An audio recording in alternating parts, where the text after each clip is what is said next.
Yesterday I picked up this super clean Dodge dually bed. Now, unlike the cab of this thing, this bed is nowhere close to ready for paint. So first thing we gotta do is strip this thing down. First thing I'm gonna do is get rid of these side steps so that we can get it up on the lift. But honestly, I don't think they're horrible. Maybe with some paint match, I might put them back on. Let me know what you think. Well, we got the steps off, and then I also took the rail covers off. And that dent is actually significantly worse than we thought. So I think I'm just gonna use a bottle jack and probably a 2x4 and try and get that back to at least level and body workable, because right now that's quite a big dent.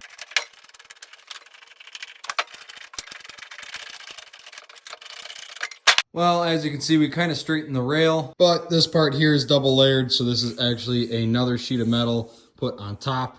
So we're gonna have to do something I didn't want to do, and that's gonna be drill holes and pull this dent out. And because the rails are now off, we found a couple more dents. So like one there, that's a little dent there, and then there's one up there.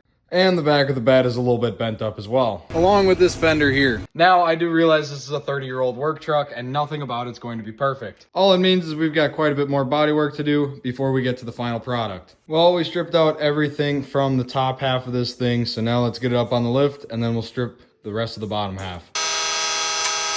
Well, I had to do it just to see how it looked.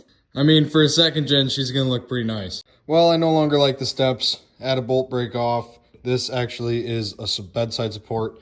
And then, so I had to drill it out, and well, I drilled it a little bit crooked. So what we're gonna do is we're gonna weld that up, drill it out again, and then re-tap it, get a new bolt obviously, and then we'll be good to go. Yeah, it's definitely a no-go on the steps. Every one of these mounts used a different piece of hardware, and like 80% of them broke. But now that the underside is stripped, there's still a little bit more wiring to do, but that's gonna be easier with the bed sides off. So next video, we'll be building a cart for this thing, making it mobile like the cab here, and then we'll start tearing the bed sides off and then get this thing prepped for paint.